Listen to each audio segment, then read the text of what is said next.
advance the projector. Perfect. Thank you. Good to have you here. Thanks. Thank you very much, John. Good morning, everyone. So I'm very cognizant of our time, so I'll try to be a bit quick, a bit swift.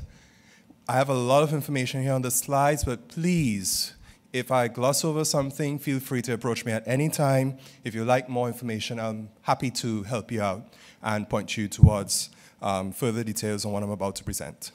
So today's presentation is going to focus on 3 topics. We're going to talk about excellence in internet number resource management, covering some of the results from our customer satisfaction survey. Going to talk about our resource administration platform, MeLACNIC. I'm also going to touch about our continued strengthening of a secure, stable, and open, continuously growing internet, what we are doing in terms of security, stability, resilience, our IPv6 deployment, and our training activities. And last but not least, I'm going to talk about some of the community things we're doing to promote that inclusive bottom-up internet governance model. Moving right along. So what we saw here in 2018 is that we stand at a current rate of 92% satisfaction from our members. That has been quite consistent over the years, as you will see, between 2014 and 2016. And of that 92%, it's actually about 68% are actually very satisfied with our services. So we do get this favorable feedback from our membership. Our membership, we are now at 9,000 members.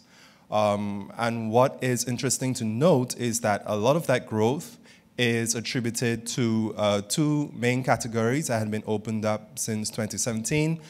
You'll see them right there at the bottom of the list. They are the nano and micro categories. And nano and micro categories are really for those very small entities that are requesting anywhere around a /20 or /22 resource space.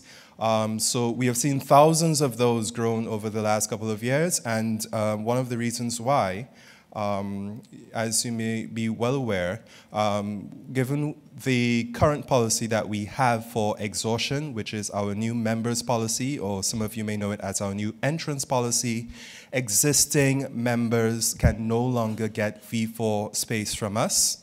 We only give fixed allocations of either /22 or /24 to new entities, and as a result, you do find that a lot of huge corporate customers are deciding not to rely on their main service provider and come to us to become members directly. So that accounts for the thousands of micro and small members that we are seeing at this point. The current pool is about 2.3 million addressees. That includes about 1.3 from the free aggregate pool plus 1 million in terms of revoked and returned addresses. And initially, we had anticipated that we would have enough resources, V4 resources, to run from 2017 straight up to about 2022. And at that point, we will have absolute exhaustion. But at the current rate at which the nano and micro members are growing, we foresee that we'll be completely out of V4 resources by mid-2020, by August 2020. That's the new projection, and that's because of that growth we're having in our membership scheme. Resource transfers. So there was the implementation of the policy, the change to policy 2.3.2.18, a policy that is well known. It deals with allowing intra-regional transfers outside of mergers and acquisitions. And I would say, quite honestly, in the LACNIC region, we haven't had as much. We have had an insignificant amount compared to the Iron region. One of the things that we do to support those transfers, to support the secondary market, is that we have a listing service available for all members. And this listing service, you can either sign up either as a buyer, a seller, or an intermediary that can serve as escrow for any of these transactions. So 33 transfers over the last 2 years, not a lot. But it is something that we have, and of course, we are going to see at the upcoming LACNIC meeting more discussions about inter-regional transfers and, of course, conformity with the 3 RIRs that do allow this. With our board of directors, we've had a re-election of one of our directors, Mr. Alejandro Guzman, who is somewhere in the audience. And we've also had for the first time the election of two new directors, Esteban Lescano from Argentina and Evandro Varonil from Brazil. MeLACNIC is the resource administration platform that I referred to earlier. And it's really an in-house solution that we developed. It shows a lot of information, well, various information that are relevant to our members, IPSN, reverse DNS, account statements, etc. It also hosts the listing service, and it gives information on our training and events. So it's really a one-stop shop that we have created to really just facilitate that members' experience that we have within the LACNIC region. Strengthening security, stability, and resilience. So a lot of outreach being done on resource certification. As some of you may be aware, there is a project at LACNIC called Más Raíces, and Más Raíces is basically a facilitation service to allow for the implementation of copies of DNS root servers. So in 2018, we have had 5 such applications for the Más Raíces program, and the latest 2 are Monterrey, Mexico, with an installation of an iRoot server, and Panama City with the KRoot. In terms of the ASNs, visible ASNs in our region, 7,886. We see about 40.65% announcing V6 traffic, which tends to be one of the highest of the regions. And these are the real movers and shakers in terms of the IPv6 economies in our region. We have Uruguay standing on top with 34% with respect to their total internet traffic. Brazil is closely behind, Mexico, TNT, Ecuador, St. Martin, the Dutch side, and then others like Peru, which has been there for a long time, but they're a bit, their growth seems to be flattening out a bit or remaining constant or stagnant somewhat. Argentina, Bolivia, Guatemala, between 5 to 7%, and then slightly over 1%, Dominican Republic and Belize. And some of the interesting things about this information is that just 1 or 2 years ago, half of these countries were not on the list. We only had about 4 prominent movers and shakers, which would have been Brazil, Peru, Argentina, and Ecuador. And Trinidad and Tobago. And of late, we have seen this huge growth. Many times it could be attributed to the actions of a dominant operator in the country. In other instances, we've seen where things such as IPv6 task force have been really, really relevant to getting people on board, doing sensitization, informing your stakeholders, your digital entrepreneurs as to the importance of deploying V6. Online training, we have webinars. We have reached up to 4,871 people through our webinars last year. And you can see here the variety of subjects that we discuss. The most popular, of course, being IPv6.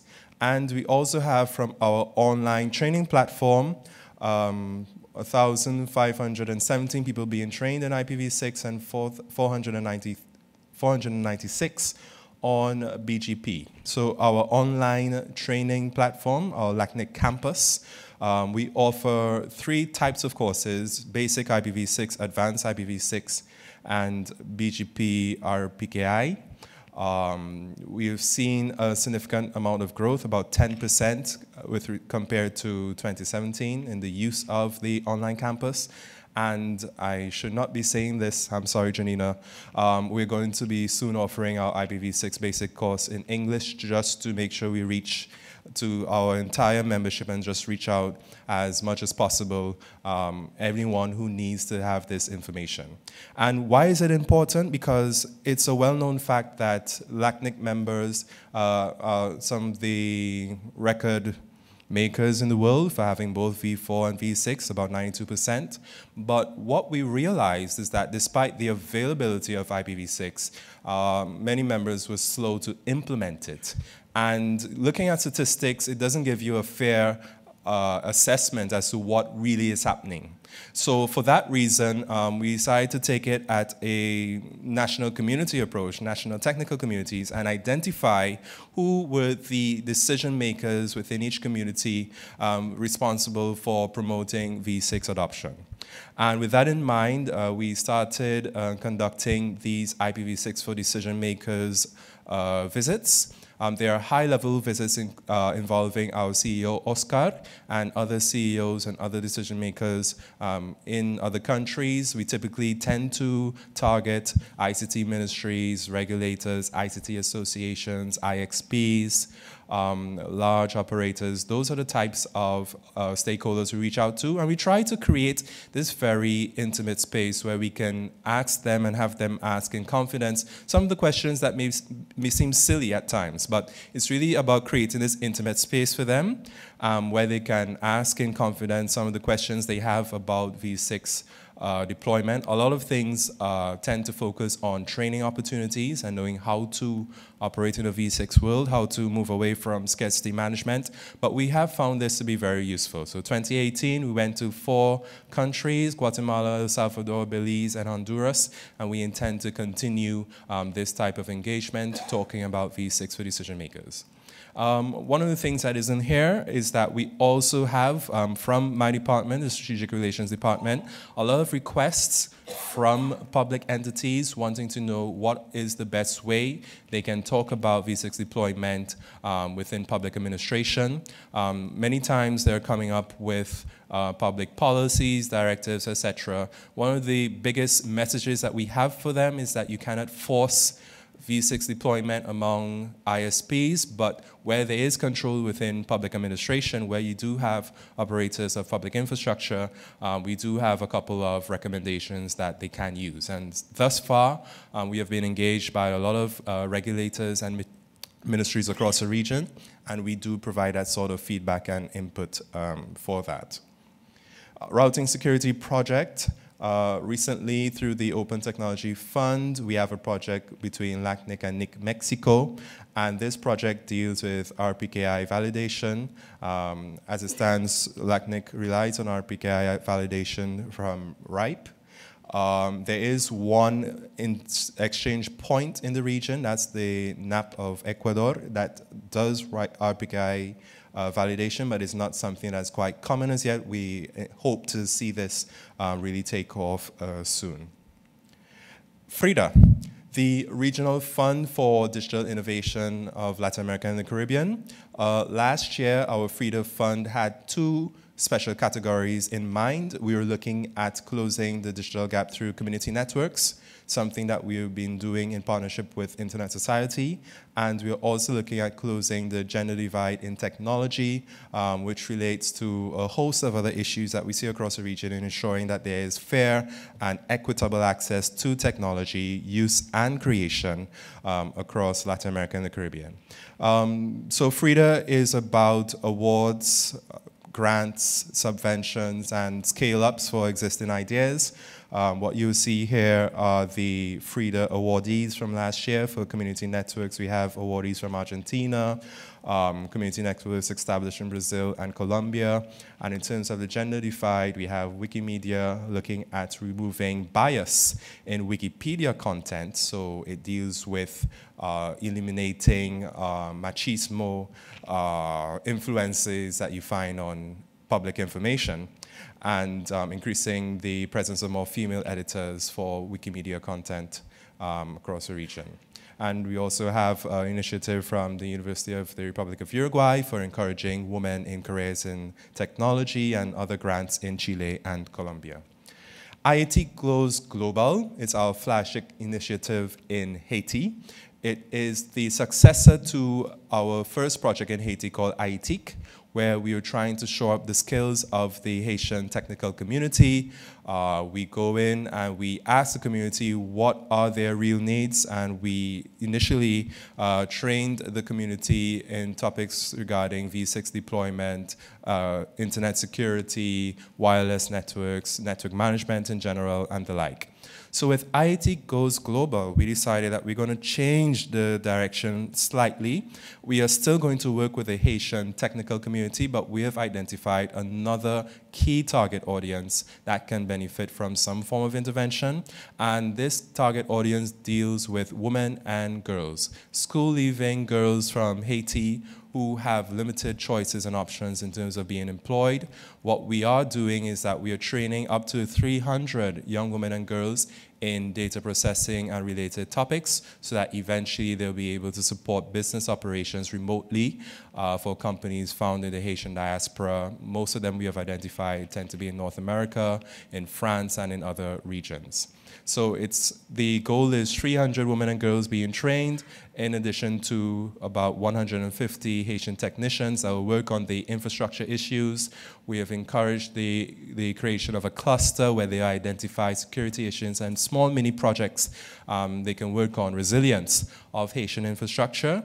And we are hopeful, well, at this point, we do have an employment coordinator in place to help the girls secure contracts to do the remote work. LACNIC Google workshops. So last year we conducted 3 workshops focusing on IP traffic management and also on digital entrepreneurship. And I would say that these workshops were quite successful. They were undertaken in Trinidad and Tobago, Guatemala, and the Dominican Republic.